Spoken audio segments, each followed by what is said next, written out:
each one a vertebrae that together made up the spine of the Roman Empire. Flexible, yet strong, they were fraternities in the truest sense. A brotherhood bound by loyalty to each other, their general, and their eagle. Forged in battle across centuries and the breadth of the known world.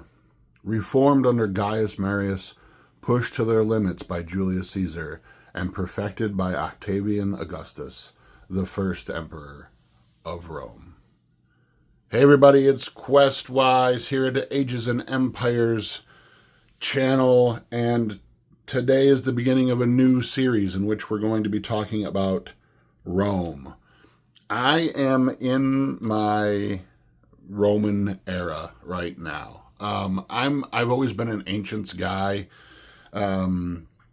I studied ancient history, ancient and medieval history at Concordia University, and along with ancient languages, and ancients have always been my gig. Now, I love the breadth of all history, especially things like the American Civil War, World War II, and I enjoy studying the histories of all of those, but for me, my bread and butter is really ancients. And today I wanted to start a series where I'm going to be talking about Rome and her enemies via GMT's games of the great battles of history. Today we're going to start with the conquest of Gaul. We're going to talk a little bit about the Roman legion, as it were, as a whole. And in subsequent videos, I'm going to talk about some of the different variations of the Roman legions and how they have changed. Mostly we're going to focus upon Julius Caesar and his conquest of Gaul currently, but I also want to talk about the reforms of Marius in a little bit more detail. I want to talk a little bit more about Augustus and his sort of reforging or solidifying of the legions. But I also want to talk about Rome's enemies and Rome's allies, because I'm really, really fascinated by all the different cultures, all the different nations that were out there that either rallied to the side of Rome, either willingly or being forced to do so, as well as all of the enemies that the legions had to face in the field.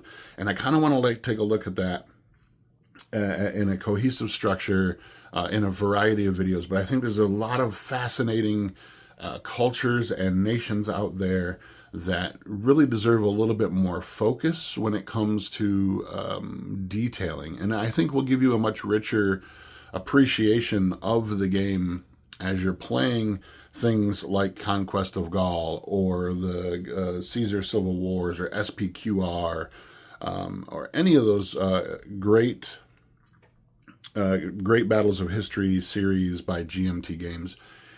Here's the thing. I've studied history for most of my life. I fell in love with history in high school, went off to college and studied history there, like I mentioned earlier, along with ancient languages. But one of the things that I and I knew about Hex Encounter board war games for a long time, but it took me many, many years. I fell into a tabletop role-playing and historical miniatures games for a majority of my sort of gaming career. I do have a separate channel besides this one. It is called just Questwise. You can check it out if you just go to YouTube and look up Questwise. I have a channel over there which focuses mostly upon role-playing games, tabletop role-playing games, miniature games, and such, of the sort of fantasy, science fiction, pulp eras. I started this channel because I wanted to show my appreciation for historical games, and I fell back in love with Hex Encounter board war games just recently, less than a year ago. Like I said, I've known about them for a very, very long time, and I played a few back in the day, but never to any sort of degree of being really, really involved with them. Now, I don't have a lot of folks in my area who want to engage in this type of gaming. It is mostly a Warhammer, Magic the Gathering, Dungeons and Dragons crowd here in my area, but I really appreciate being able to play a lot of these games solo.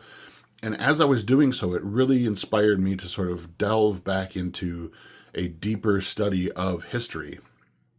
Alexander the Great, ancient Greece, Macedonians, Rome have always been some of my favorites to sort of look into. Now, those are the big ones, right?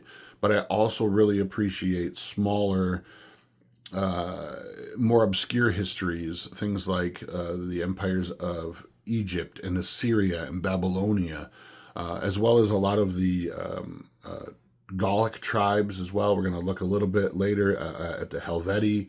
We'll go into things like Queen Boudica and her rebellion.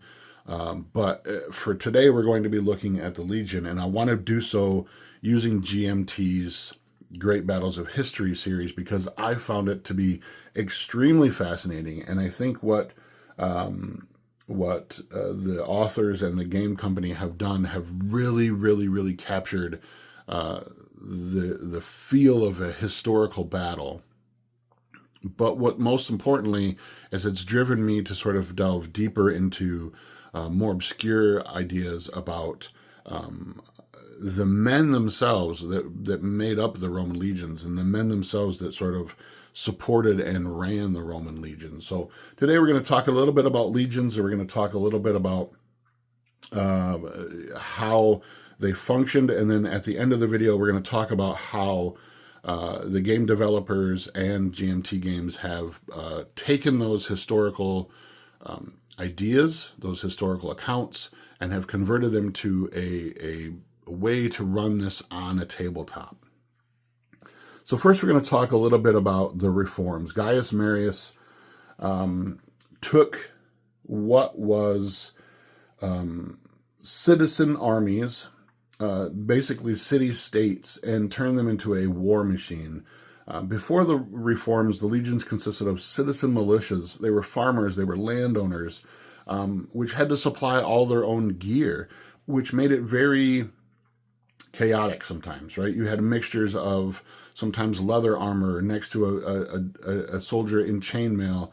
They had irregular weapons and shields, and they only served seasonally. They were farmers, they were landowners. These were people who, at the end of the season, needed to go back home to take care of their farms, take care of their families, take care of their land. And that was great if all your battles took place close to your homeland, to your home city, to Rome, whatever it might be. But this really hampered any kind of long-term campaigns. What Marius did is he took those and he changed all that. In 107 BCE, he called for an enlistment of men. This changed things because in the previous layout of proto-legions, all the men had to supply their own gear. So the wealthier people had better gear, and it was really became a sort of class war where a lot of times the lower serving, the peasants, if you will, were not allowed in. They just couldn't afford to gather their own weapons, their own gear, their own armor. What Marius did is he changed all that, and he made it so that anybody could enlist because Rome would provide all your gear. He also changed it so that the durations of service were up to 20 years, but their goal was to gain loot, to gain a retirement, and to be able to own land. So it gave you a reason to sign up.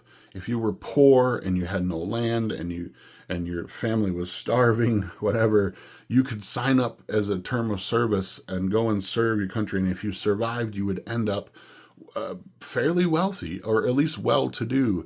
You would also end up with at least a parcel of land or something that you could call your own. And you gave your service to the glory that was Rome, right? We'll go into much the glory of Rome later, but looking at Marius, what he does, he really changed the formation of the legions themselves. Prior to the formation or the reformations by Marius, The legions, proto-legions, were made up of groups of men of about 120 men that were called maniples. He changed that to each cohort consisting of 480 men, and that 10 of those cohorts together would form a legion. Now, each cohort was given a number. They were given a sort of position within the legion. And we'll zoom in here a little bit, and I'll show you what I mean when we get down to the tabletop level of this, how the designers have made this so that it functions as a game, to gamify this situation of history. But they were given a position within the legion, and each legion was given a number and a name. They were also, each legion was outfitted with an aquila, or an eagle standard, which the men could rally around. And what made this really, really interesting was that it really brought together the men. It gave them a reason to sort of band together. It gave them a sort of brotherhood, a loyalty to themselves, as well as to this eagle, this aquila, as well as to whoever was in charge, their legate, as it were, so the political official that was in charge of their legion. And even further up that, we'll see later how Julius Caesar, basically as proconsul, really forged these men into a sense of loyalty and a sense of brotherhood to look out for each other. So Caesar took these legions and he forged them into battle throughout Gaul, Germania, and Britain. And what was really interesting about Caesar himself was that he was willing to fight on the front lines with his men. There were times that he would put on his armor and step up to the front lines and fight alongside them. He also showered them with great rewards. He gave them great gifts, and this garnered extreme loyalty from each of them. The only problem with this is, and I say problem because it's a sort of interesting dichotomy here, is that their loyalty sort of forged themselves more towards him, towards Caesar himself, the man, as opposed to Rome as a whole. So at the end of his conquest of Gaul, when he goes back to fight Pompey in the Roman civil wars, they were willing to stick with Caesar and go back and fight against Rome, other legions themselves, because of their loyalty to Caesar. Later, after Caesar was assassinated, and I might go into some of this history a little bit more, but really what I want to focus upon is the sort of units of the game. But after Caesar was assassinated, many of you know the history that his nephew Octavian was named the first emperor of Rome, changed his name to Augustus, or Octavian Augustus. He became the first official emperor of Rome, and he reformed the legions even further. And we'll take a look at that in a different video, but he basically changed the fixed size of each legion to 5,000 men. He set their service date to exactly 20 years with an additional 5 years in reserve status in case they needed to be called back up. A treasury was set up for them to pay for veterans after their service had ended, and the legions were often permanently stationed on frontier forts and towns so that their power was solidified in each of those regions and basically set Rome up into this massive empire where, rather than having to reassess legions and bring them into any sort of uprisings, there was already a force there, which really brought about the sort of massive empire that Rome had become. So let's zoom in a little bit. I'm going to pause for a second. We're going to zoom in on the tabletop and kind of take a look at how Richard Berg and Mark Herman and GMT Games really take these concepts and bring them into a gamification aspect of a tabletop, and how each of those things really, really work in any kind of game situation. Okay, so here we are at the table. And as you can see, I have two different legions here. I have the 9th Legion here, and I have the 10th Legion here. And each of their legates, which would be their leader for that particular legion, assigned to that legion, Their Aquila here, which was often carried by the first cohort, which will be the most senior of cohorts within the legion. And as you can see here, what they've done to sort of exemplify that is that the quality of this unit, of this cohort, is actually higher than some of the others. So you have a 6 here, you have a 7 here, you have an 8 here, and the first cohort of each legion will have a higher number for the most part. And this is to show that they're the most veteran men of that cohort within that legion. The legions together would oftentimes also have some sort of artillery piece. Here it happens to be a catapult. In other battles, it might be a scorpion. It might be a trebuchet. Well, probably not trebuchets. That was much later. But some sort of ballista type of thing, a catapult. In this case, currently I have here on the table. Not important to what we're talking about today, but it oftentimes each legion would have their own sort of like field siege equipment. And that was because what Caesar had done is he had taken each of them and he had trained the legions to become not only soldiers, but also engineers. There were times that Caesar really would be able to sort of surprise the enemy because he was able to maneuver his legions into positions and build siege works and to build bridges over rivers and such very quickly. And it was because the legions themselves, the men of the legions themselves, knew how to do all this stuff. They were engineers as well as soldiers, and they were able to be much more flexible in this aspect. So you'll see that many times within the game, they'll be able to, a legion will be able to construct a bridge or be able to construct some siege works, and to sort of show that, exemplify that, each of the legions has some sort of a siege engine or some sort of field work as far as artillery goes, and that just happens to be in here as a catapult. Now, what's really interesting that you'll see here is that each cohort takes up its own hex.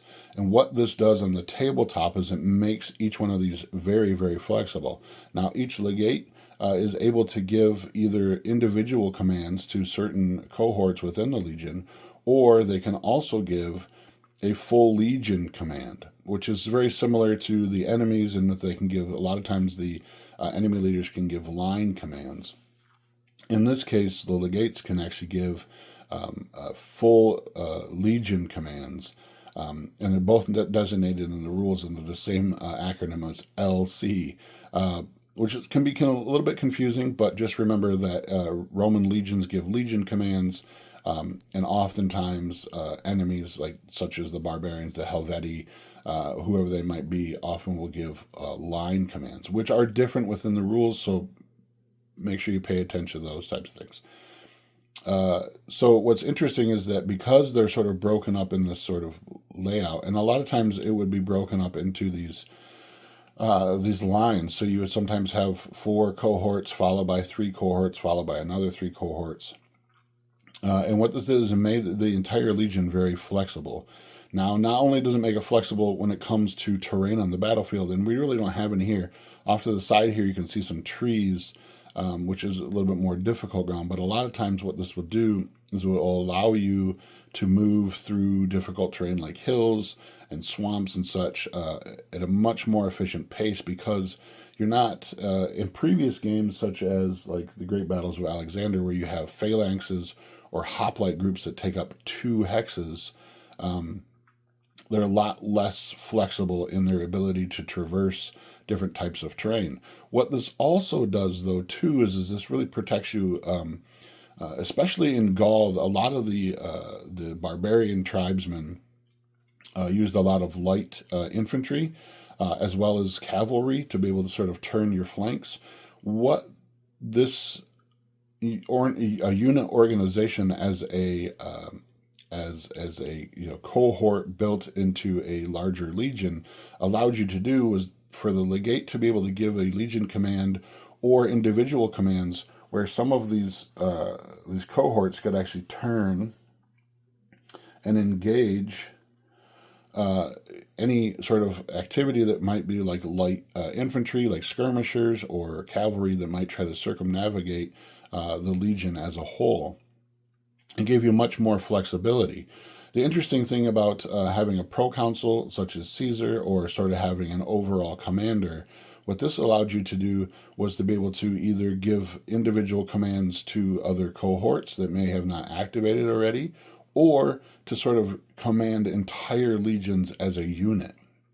And again, giving you much more flexibility. So a lot of genius, a lot of thought, a lot of care was put into the construction to be able to take, Richard Berg and Mark Herman, to be able to take these concepts, these historical concepts of what a legion composition was, and be able to turn them into a numerical factors to represent things like more veteran troops within a cohort, as well as other things as such as like being able to have this flexibility as a whole under a legion, with individual cohorts being able to move off and deal with threats, or to be able to punch through enemy lines by activating all the legions to move forward, and have sort of little specialties to fill holes. It was very, very common in history for this front line of cohorts to fight the initial sort of thrust of the battle. But once they tired, these other cohorts could sort of take their place. They were set up in sort of a checkerboard fashion, and I'll show you that more later. I have a copy of SPQR, which I don't own yet. It's on the way. It just shipped from Noble Knight Games. So I'll be able to show you in depth a little bit more about how the sort of formation of legions and how the layout of legions changed over time, utilizing things like SPQR, more from Conquest of Gaul, as well as the rule changes that came out in Great Battles of Julius Caesar and the Civil Wars. But I'll be able to show you in future videos as to how the formations of things may have changed. But a lot of times these legions would be set up into areas of sort of a checkerboard pattern, where some of these more veteran cohorts would be at the back to be able to sort of move into position of at any time some kind of a weakness fell in the lines. They would be able to step up and move in and fill gaps into areas, and which made the legions extremely effective against all sorts of armies, against barbarian hordes, against more fortified enemies, as well as themselves being able to fight against other legions. But very, very well done. I'm extremely impressed by how well the game designers were able to take the aspects of actual historical accounts and translate them into a tabletop numerical factor, gamify these aspects into just a simple counter with numbers and symbols and such. But a quick look at the legions as they were sort of more or less under Julius Caesar at the time of the conquest of Gaul, but also a little bit about how Marius did the reforms to make these the legions into a force of nature that would go on to forge an empire. So until next time, my friends, stay safe out there in this crazy world. I'm Questwise, and as always, I urge you to game on.